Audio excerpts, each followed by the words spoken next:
What is going on, Shingle Center Nation? I am here with guest SammyChon, and we're here for episode number 12. Today I'm interviewing Sammy in order to learn a little bit more about what he has and what he does in the industry. Sammy, how do we feel today? Man, I'm doing great. It's Friday, had a good inspection this morning. Got everything I wanted out of the adjuster. So, good day. Had some really tasty Indian food for lunch. Now I'm back home at the office. So you got to go out. I mean, you weren't affected by any of the crazy snow that's out So, in the yeah, Chicago area? we didn't get any of the precipitation yet.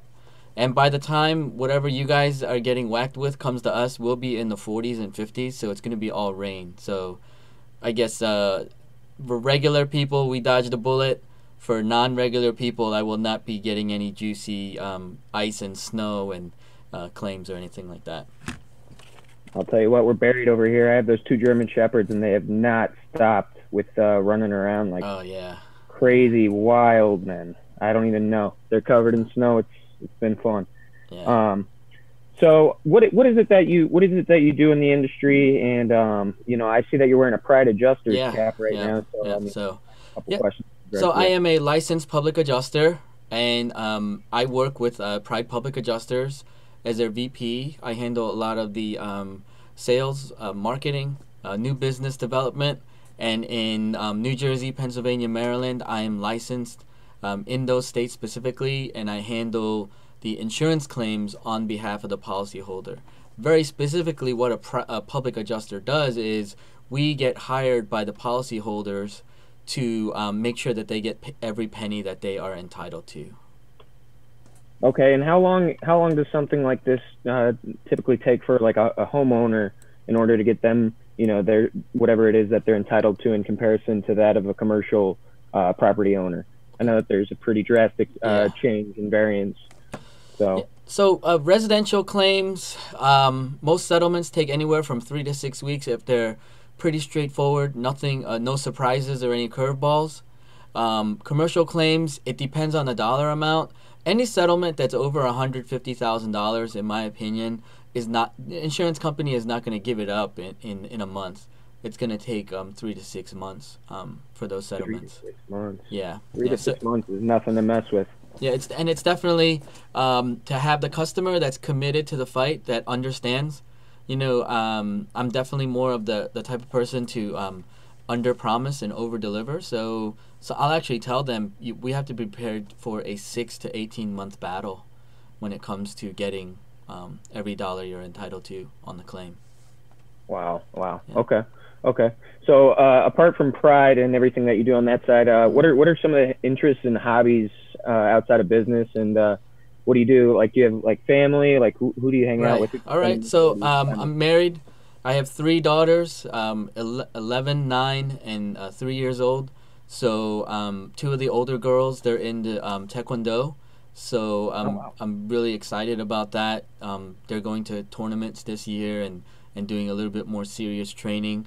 I'm definitely I'm really big on just this concept of like competition and winning and trying to do your best, not so that you can like destroy your opponent, but being the champion of something, winning, it kind of validates your struggle, your training, so I really just enjoy things like that. Personally, when it's not cold outside and there isn't precipitation on the ground, I race motorcycles on closed circuit racetracks. So I got Cool. a full, full leather race suit and an airbag and motorcycle that's not street legal, and I really enjoy that. And again, at the classes of racing that I'm doing, you could have a $20,000 motorcycle and a $5,000 motorcycle, and it's not about how much money you dump into the vehicle. It's about your skill level as to how Mhm. fast you can go. And so it's just very intellectually stimulating to train and practice and hone the craft, and and then to, I guess, be qualified as better than someone else in something. So yeah, Yeah, that resonates strongly with my family as well. We actually are like to we own a small train. wrestling gym in my area, so we all grew up wrestling. We all grew up competing. A lot of us wrestled in college. So it's interesting, that you're putting your daughters into something similar to that. I mean, it Yeah, definitely more discipline and everything along those lines. yeah. If So they get yeah, to I ever they definitely, get to the I Olympic can trials, resonate or agree with yeah. how you're raising your children in that way. So okay, so let's look 20 years down the road. Hmm. Where's the ideal retirement spot? Where are you finding yourself? What are you doing in your free time during that time? I Yeah. mean, nothing to worry about. No bills. Man, I have a badass RV in the United States, and I got this motor coach, and it's got motorcycles in the back and stuff like that. But in terms of like just leave, unplug from the rest of the Sammy, planet. can you still hear me? Uh, Hold on, volume no good. I can hear Huh. you. Can you hear me? Test test.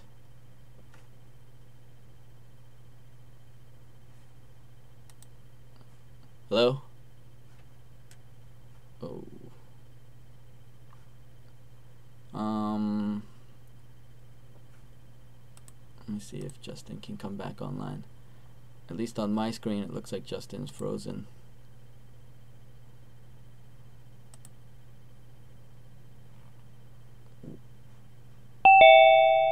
I'm here. You alright? That is weird. I can't hear anything. I can hear you.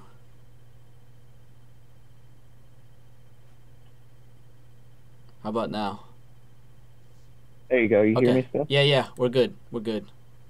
Okay. So are we still live right now? Yeah, we're good. We had a little hiccup, but um, so you had asked me about the retirement, and hmm to be honest, the ideal retirement spot is an island somewhere.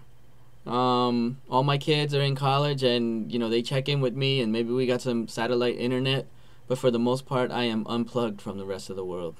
So That sounds nice. That sounds brilliant. yeah. It's like going to Mars or something along those lines, I guess. So favorite public speaker, personal branding expert. Who are you looking at right now? Who are you following, and Man, who resonates? And, yeah, like, who do you love? Eric Thomas. Thank God it's Monday. He's huge. Okay. Brendan Burchard. He wrote Motivation Manifesto. He really wrote some great stuff that really just really impacted me. I listened to a ton of Gary Vee. So I was just totally geeked up at the IMG Expo. I like I mean, if someone has something positive to say and it can affect me in some way, a Grant Cardone also. I love everything that he does with sales, and they're Yeah, all impacting me and helping me grow my income and also become a better person. So yeah, absolutely. I love Grant Cardone. That's the first guy I started with, and then I slowly gravitated towards Gary Vee. yeah, That's It seems like a lot of our guys in our industry, they gravitate towards those two guys. yeah. So okay, so before you had heard about any of these guys, what were you doing? Hustling. What was the young SammyChon doing? Well, out of school, I was very blessed to have an awesome first job out of college. I worked for PricewaterhouseCoopers, and I got so much like software development and process and business analysis training. And then after a couple years, I started making like diagonal moves to computer firms, again, computer consulting firms. And after about the third move, I started getting kind of sick of what was going on in the dot-com world at the time. Okay. And I decided to open my own business. And I ran my own business with my dad. Eventually, my dad retired. I had taken pretty much full control of the company. And we were doing pretty good. But I was going into the inner city, like the most dangerous parts of the city, every single day doing work. And then I had gotten married and had children, and I told my dad I wasn't interested in continuing that business. So we ended up closing that business down, and I opened Korean barbecue restaurants. And Korean barbecue. yeah. If you do a little bit of Googling with my name and Korean barbecue, you might see some stuff out there. But actually, it's because of the restaurant that I got into public adjustment, because I had a really massive water loss. And at that Okay. water loss, the mitigation company recommended that I hire a public adjuster. And I was like, well, what's a public adjuster? He's like, don't worry, he'll come out. He took a look at the damage, and he says, all right, 15%, I'll do the loss.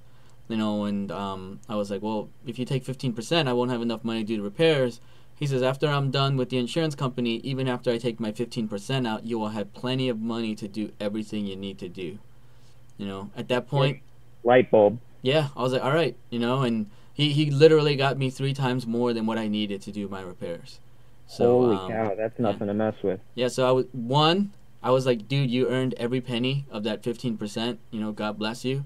And then two, I was like, are you guys hiring? And the funniest thing was, he didn't hire me because maybe he thought that I was gonna like backstab him and take the business or something, you know. And so for about a year, I just kind of had the thought in my mind, and then about a year later, I saw an advertisement for hiring and training public adjusters, and that's how I you know, ended up getting my foot in the door, and really growing from there. So. Did you jump in full head of steam, or did you slowly gravitate towards public adjusting and away from? Well, I had my restaurant still running, and we're doing pretty good. And then at some point, Oklahoma, actually in May of 2013, the Oklahoma tornadoes came through, and I just got this crazy idea that if there's $17 billion worth of wind damage, I could go there and sign a couple $1 million worth. So I got on an airplane, got a rental car in Dallas, and drove straight to Oklahoma, and we signed a bunch of claims, and that's kind of how I I guess grew my name in the first company. People were like, man, we thought that guy was, you know, wasn't ever going to be able to do something like that. And it was, the truth of the matter was, I was too dumb enough to know it wasn't going to work, that by like sheer desire and brute force, it ended up working, you know. And yeah, so after that conviction situation, for sure. Yeah, after that conviction and knowing that I could do it, and you know, translate my skill set and desire to a full-time public adjustment business, we put the restaurant on the market and sold that, and then for the past couple years now, I've just been full-time as a public adjuster. Wow, that's awesome. I mean, kind of jealous of that situation, how everything's gone steadily upward. You know, that's pretty cool. So give me a brief summary of what it is that you do Monday through Friday as a public adjuster, as SammyChon, as ClaimNinja. All right. So first thing is, if you follow me on Facebook, I post 4:44 a.m. Who's up? Who's grinding? It's a big belief of mine that the most successful people in the world do wake up very, very early, and I wake up, I meditate on my goals. I have certain sentences and paragraphs that are memorized, and I repeat them to myself, and then I get into just getting my heart rate up, and some of the greatest challenges and things that I've overcome happened when I was like in the workout zone.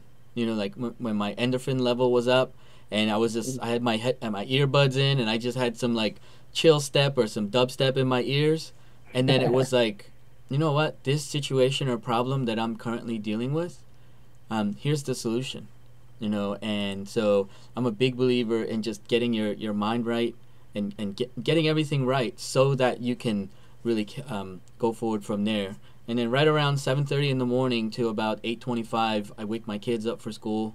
I sit at the breakfast table with them. We read the Bible together. We pray together.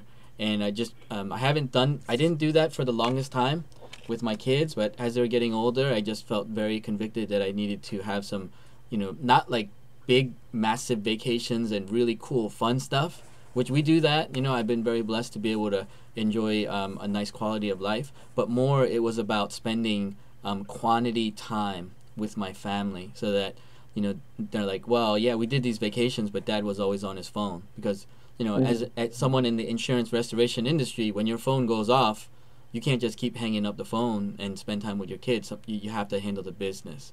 So I really focus on that. Once I get them on the bus around 8:30, I'm back in it, and working on claims, following up with new clients. I'm working with the home office, you know, building new relationships, recording training videos for Public Adjuster Academy. Right behind me, you can't see it because I'm using a virtual background, but I have professional quality lights, a full green screen, a tripod. I use a tablet as a teleprompter, and we're just recording training videos for the Public Adjuster Academy, and as well as working on YouTube lives and Facebook lives and things like that. So That's awesome, man. Yeah. That's cool that you guys are bringing something completely different to the industry like that too. Yeah. I mean, Yeah. definitely some cutting edge stuff. Yeah, Kevin and I, Um, we love education so much because I mean knowledge is power, so we just really both enjoy it. So Absolutely, 100%. That's part of the reason for Shingle Center. So, yeah. okay, so what are your goals for 2018? Where are you seeing yourself 5 years down the road after Okay. 2018? So in 2018, I want to hire, train, and recruit at least five high quality public adjusters and solicitors in different major metropolitan areas that we've targeted. With Public Adjuster Academy, looking for people that are the business owner mindset, you know, um, really, but hustlers. And I joke around with my friends in Atlanta. I go, look, if you meet a young man or a young woman and everything about the fiber of their being reminds you of me, I want to meet them. I'll fly to Atlanta and take that person out to lunch or dinner. And if you tell me that they're a legit stone cold solicitor, I want to know. Mhm. I want to meet them. And whether that person is in Texas, but someone who is like, I don't really want to work for anybody else anymore. I want to own my client base. I want to go out and, really, eat what I kill.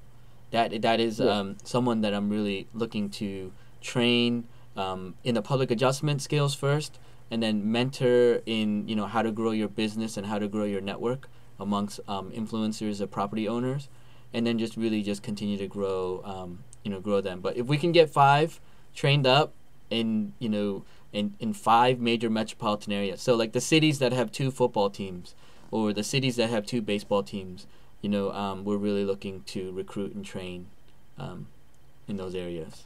And then 5 years down the road, I'd like to see the value of Pride Public Adjusters, Insurance Mastermind Group, Public Adjuster Academy. I'd like the value of all those assets to be worth 20 times what Wow. they are today. So, Wow. yeah. That's definitely just something to work towards. Yeah. I Yeah. wish you guys the best when it comes to that. It's Yeah. it's nothing to mess with. So okay, so what's the perfect client right now that you're going after you're Right. holding on to, you're pulling referrals from? Who is Okay. that person? So, I consider if I talk to any person that's a prospect, somebody that we might be considering to do business with, I'm interviewing them. I want to see if they have the right type of personality or mindset. And the main thing is someone that is a high power that goes, I make this much money per hour. It is actually below my pay grade to be fighting the insurance company to try and get this money. So I'm hiring you as my expert, right? Yeah, And absolutely. if I have someone that understands this is what you are hiring me for and hiring Pride Public Adjusters for, then they are an ideal customer. Sometimes the dollar amount of the claim doesn't matter because we have built strategic relationships with people on a $30,000 claim where the company might have made $3,000. But Hmm. because they were so happy with the level of service and care that they got from me and the company, they opened up a multi-million-dollar portfolio to us. So, Holy cow. you have the TV show like Secret Millionaire. You know what, man? Mhm. You definitely can't. Sometimes you can't judge a book by its cover. So the ideal customers are definitely people that are looking to bring on an expert, understand that they are hiring an expert, and we keep them in the loop. We communicate with them with what's going on, but they just let us do our thing, and slay these claims on their behalf. So That's awesome. yeah, It really plays to know people, and then when you get, when you know those people, it really helps when yeah, they open you up to their book of business. yeah. Okay. So where do you see yourself going with ClaimNinja? What's the goal? What's the short-term goal, the long-term goal for Yeah, ClaimNinja? I mean the brand name for ClaimNinja, is to really just be somebody that is the insurance expert or resource. It's so funny because the only reason why ClaimNinja came up is because a referral source said, "Talk to Sammy. He's my insurance ninja." Hmm. Right? And yeah, I'm Asian, so maybe it kind of worked, but it was more like to be to be like their expert that's on their side, their assassin, you know. So Yeah. so kind of just building this branding around, yo, yeah, I'm your ninja, you my ninja, and really just kind of be like, their person that they trust in, so that's really what we wanted to do.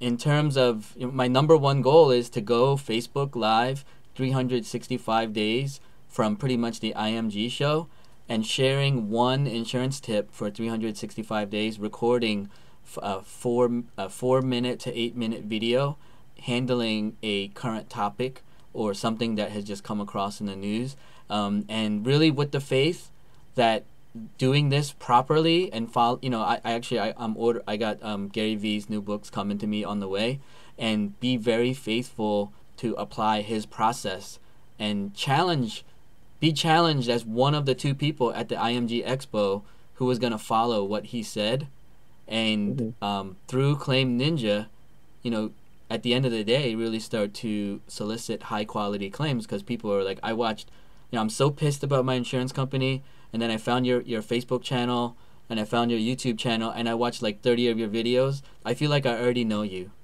Yes. And I got a $5 million property that burnt to the ground, and I'm going to hire you for it. That's awesome.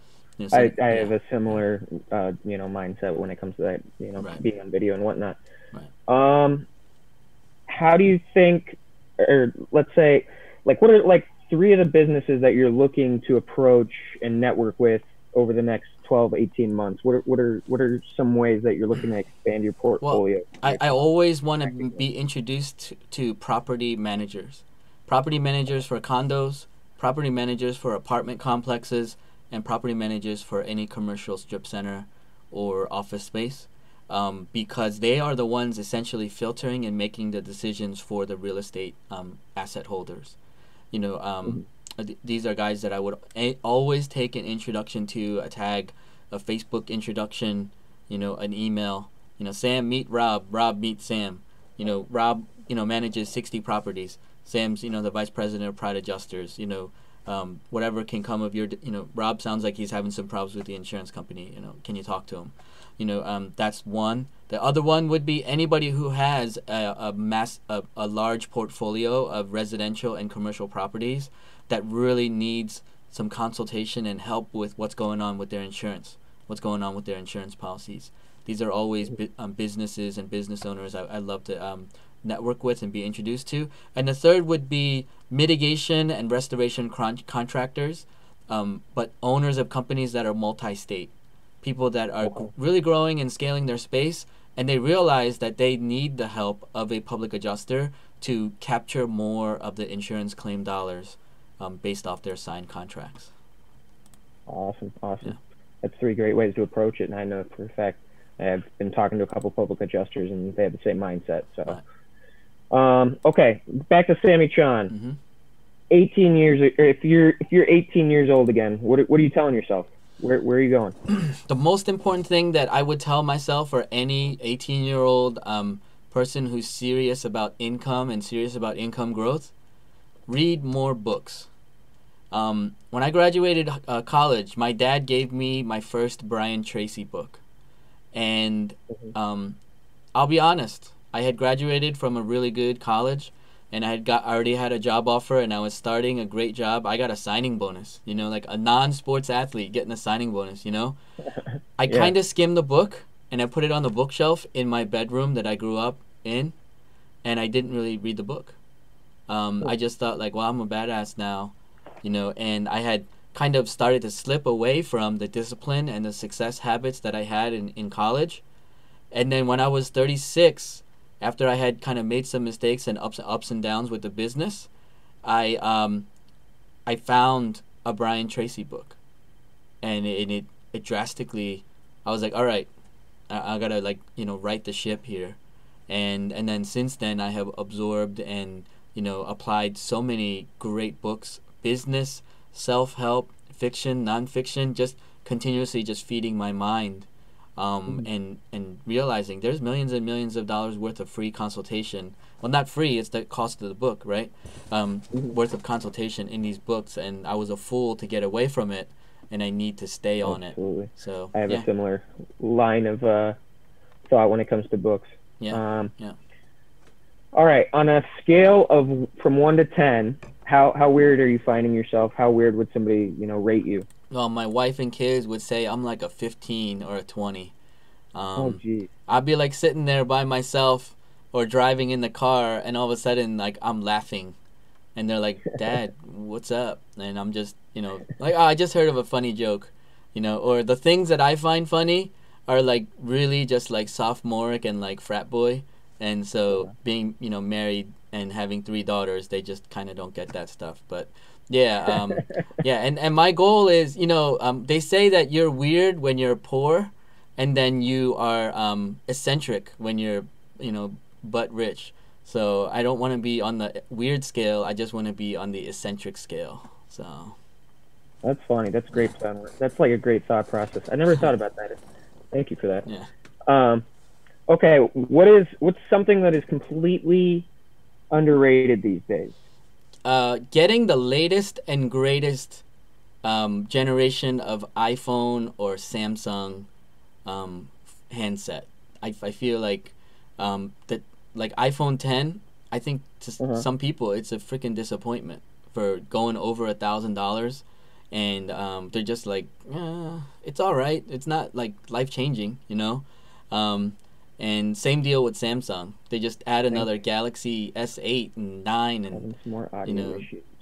Oh, interesting. What up, Savage? What up, Savage Roofing? How you doing, man? I see you over there, Daniel Joseph. Thanks for tuning in. Yeah, so we're gonna have to get him in on an interview soon. Yeah, yeah. Okay. What's something that's underrated? You said overrated is the iPhone 10. What's something a little bit? As a family, we have been enjoying card games and board games. We haven't gotten the Settlers of Catan because I heard it like causes fights among family members, but but we play Uno, we play Skip-Bo, we play Monopoly Dash, we play traditional Monopoly, because there's no cell phones, there's no TV. You are just you're competing and you're having fun, but yeah. So you go to a yard sale and you see a couple complete board games that you remember being really fun when you were a kid. Man, pick them bad boys up, and then spend some nice quality time with the family. So yeah, board games and card games, totally underrated. Absolutely. I grew up playing Scrabble and Yahtzee and the whole 9 yards, so I totally get where you're coming from when it comes to family. Okay, final question for the interview. Somebody new to the industry looking to get into public adjusting, what's some information that you'd give them right off the top of your head? Well, first thing is, ask yourself, do you really love helping people? Not like, do I love the paycheck and I kind of like helping people? You gotta really know that you love helping people, because customers are not dumb. They can see the dollar signs, all in your eyeballs when you're trying to get them to sign a contract. And I'm not a good actor. If I got pocket aces in my hand and I flop the full house, man, forget it. Everybody at the table will know. That's just the type of person I am, So you got to understand, do you have empathy? Can you develop empathy? That's the first thing. In our space, you don't have to be the smartest person in the room to be successful in the insurance restoration space, but you have to be smart with people. And if you are insensitive and you don't know how to pick up cues, and you're not going to make it very far. So that's one of my first things of advice. The next thing is, if you are brand new to the space and you don't have like 20 years of experience, and you just got the license and you just thought, let me make this happen, whatever you lack in experience, make up for with massive amounts of hustling. Think of yourself as a big 747 airplane on the runway at O'Hare. Think about how much velocity the pilot of the airplane applies just to get off the ground. And then after you get off the ground, how much more energy they're spending to climb to the point when you're cruising. Absolutely.